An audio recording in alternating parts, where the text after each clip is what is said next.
Black and white സിനിമകൾ അഭിനയിച്ച് തുടങ്ങി ഇന്ന് ഈ പുതിയ തലമുറയുടെ സിനിമകളിൽ വരെ വന്ന് എത്തി നിൽക്കുന്ന ഈ ഒരു സാഹചര്യത്തിൽ ഈ പുതിയ തലമുറയിലെ ആക്ടേഴ്സിനെയും ആക്ട്രസിനെയും ഒക്കെ കുറിച്ച് സാറിന് എന്താണ് പറയാനുള്ളത്? അവരുടെ ഒരു ആറ്റിറ്റ്യൂഡ് ഇപ്പോഴെല്ലാം കൊണ്ടും ടെക്നോളജി അത്രയധികം ഡെവലപ്പ് ചെയ്തതുകൊണ്ട് പൊതുവേ ടെക്നീഷ്യൻസിനായാലും അഭിനേതാക്കൾക്കായാലും എല്ലാവർക്കും ഇപ്പോൾ കുറേ കൂടി നാച്ചുറലായിട്ടുള്ള ബിഹേവിയറിലൂടെ ഇപ്പോൾ അഭിനയിക്കുകയാണെങ്കിൽ നാച്ചുറൽ ബിഹേവിയർ മാത്രം മതി ഇന്നത്തെ കാലത്ത്, അതേ ആവശ്യമുള്ളൂ. അത് ഭംഗിയായി ചെയ്യുന്നുണ്ട്. ഇപ്പോൾ സംസാരിക്കുന്നത് പോലും ഒരു തരത്തിലുള്ള ആർട്ടിഫിഷ്യാലിറ്റി ഇന്ന് ആവശ്യമില്ല. എത്രത്തോളം നേച്ചുറലാവാമോ അത്രത്തോളം നാച്ചുറലായിട്ട് പറയാം. പിന്നെ ഇന്ന് നമുക്ക് ഒരു തരത്തിലുള്ള പേടിയോ കാര്യങ്ങളോ ഒന്നും വേണ്ട. അതാണ് ഞാൻ മനസ്സിലാക്കിയത്. കാരണം ഒന്നാമത് ഡിജിറ്റൽ ഫിലിമിൽ നമുക്ക് എത്ര പ്രാവശ്യം വേണമെങ്കിൽ ഡയലോഗ് പറഞ്ഞ് പോയിക്കൊണ്ടിരിക്കുക. പണ്ടത്തെ കാലത്ത് അത് പറ്റില്ലായിരുന്നു, വളരെ ബുദ്ധിമുട്ടായിരുന്നു. അപ്പോൾ ചില ഡയറക്ടേഴ്സൊക്കെ വളരെ ദേഷ്യപ്പെടുന്ന ഡയറക്ടേഴ്സും ഉണ്ടായിരുന്നു അന്നത്തെ കാലത്ത്. അങ്ങനെ വരുമ്പോൾ കൂടുതൽ ടെൻഷനാണ്, അപ്പോൾ നമ്മൾ നെർവസ് ആവും പൊതുവേ. അതൊക്കെ സംഭവിക്കുന്ന കാലഘട്ടമായിരുന്നു അന്ന്. ഇന്നിപ്പോൾ അതൊന്നുമില്ല. ഇന്നിപ്പോൾ അങ്ങനെ നെർവസ് ആകുന്ന ഒരു ചുറ്റുപാടേ ഇല്ല.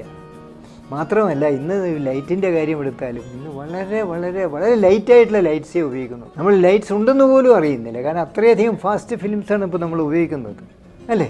അപ്പോൾ അത് കാരണം ഇന്ന് എല്ലാം ലളിതമായി മാറിയിരിക്കും. പണ്ടങ്ങനെയല്ല. നമ്മൾ ഈ ബ്ലാക്ക് ആൻഡ് വൈറ്റ് കാലത്ത് മുകളിൽ നിന്നും അപ്പുറവും ഇപ്പുറത്തും ഒക്കെ ലൈറ്റ് അടിക്കുന്നതിൻ്റെ ലൈറ്റിൻ്റെ ആ തീക്ഷണമായ ചൂടാണ്. കുറേ കഴിയുമ്പോൾ നമ്മൾ ആകെ ടയർഡാവും. എന്നിട്ട് പുറത്തിറങ്ങിയിട്ട് കുറേ നേരം വിശ്രമിച്ചാലേ നമുക്ക് എന്തെങ്കിലും ചെയ്യാൻ പറ്റും. ഒരു ഷോട്ട് കഴിഞ്ഞാൽ ഉടനെ പുറത്തേക്ക് പോകണം. ഈ ഫ്ലോറിനകത്ത് അത്രയും നേരം ഇരിക്കാൻ പറ്റില്ല, ഭയങ്കര ചൂടാണ്. അപ്പോൾ അങ്ങനെയുള്ള ഒരു അനുഭവമായിരുന്നു. ഇന്ന് എല്ലാം വളരെ ഹാപ്പി ആയിട്ടാണ് എല്ലാം ചെയ്യുന്നത്. അതുകൊണ്ട് എല്ലാവർക്കും സുഖമാണ്, നല്ല കാര്യം. അതുകൊണ്ട് എല്ലാവർക്കും വളരെ ഡയലോഗ് പറയാനും അഭിനയിക്കാനും ഒക്കെ നാച്ചുറലായിട്ട് ചെയ്യാൻ പറ്റുന്നുണ്ട്. അതുകൊണ്ട് ഇപ്പം എളുപ്പമാണെന്ന് പറയുകയാണ് ഞാൻ. പക്ഷേ ഇന്നത്തെ ആർട്ടിസ്റ്റും എല്ലാം വളരെ കോപ്പറേറ്റീവാണ്, പണ്ടത്തെ പോലെയൊന്നുമല്ല. പക്ഷേ പണ്ടാണെങ്കിൽ ഉള്ളൊരു പ്രശ്നം, കുറച്ച് ആർട്ടിസ്റ്റേ ഉണ്ടായിരുന്നു. ഈ ആർട്ടിസ്റ്റുകൾ തമ്മിലുള്ള ഒരു ഇൻറ്റിമസി പണ്ടുണ്ടായിരുന്നു. ഇന്നിപ്പോൾ അതില്ല. ഇന്ന് അഭിനയിക്കാൻ പോവുക കഴിഞ്ഞു, പിന്നെ വേറെ ആരെങ്കിലുമൊക്കെ ആയിരിക്കും അഭിനയിക്കുന്നത്. അങ്ങനെ എത്രയോ ഇപ്പോൾ ആയിരക്കണക്കിനായി ആർട്ടിസ്റ്റുകൾ. കാരണം ആർക്കും വന്ന് അഭിനയിക്കാമെന്നുള്ള നിലയാണ് ഇപ്പോൾ, അല്ലേ? ആർക്കും അഭിനയിക്കാം, ആർക്കും ഡയറക്റ്റ് ചെയ്യാം, ആർക്കും ടെക്നീഷ്യൻ ആവാനും എല്ലാം പഠിച്ചിട്ട് നേരെ വരുന്നവരാണ് എല്ലാവരും. വളരെ ടെക്നോളജി അത്രയധികം ഡെവലപ്പ് ആയില്ലേ?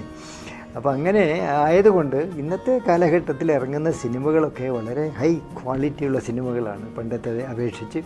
ഇപ്പോൾ നമുക്ക് പണ്ടത്തെ ഫിലിമൊക്കെ കാണുമ്പോൾ എനിക്ക് വിഷമമാണ് കാണാൻ, സത്യം. പഴയ ബ്ലാക്ക് ആൻഡ് വൈറ്റ് സിനിമകളൊക്കെ കാണുമ്പോൾ എനിക്ക് വിഷമമാണ്. നമുക്കതിനുള്ള ക്ഷമ. അടുത്ത് ചോദിക്കണമെന്ന് വെച്ചിരുന്ന ചോദ്യം അത് തന്നെയായിരുന്നു. അതാണ് ഈ കാലഘട്ടത്തിൽ ജനിച്ചാൽ മതിയായിരുന്നു എന്ന് എപ്പോഴെങ്കിലും തോന്നിയിട്ടുണ്ടോ? അതെ, അങ്ങനെ തീർച്ചയായിട്ടും അങ്ങനെ. Yes, an actor. ഇനി അങ്ങോട്ട് ഉള്ള കാലഘട്ടത്തിൽ ജനിക്കുന്നതിൽ സന്തോഷമാണ്. ഇനി ഒരു ജനനം കൂടി ആവാം.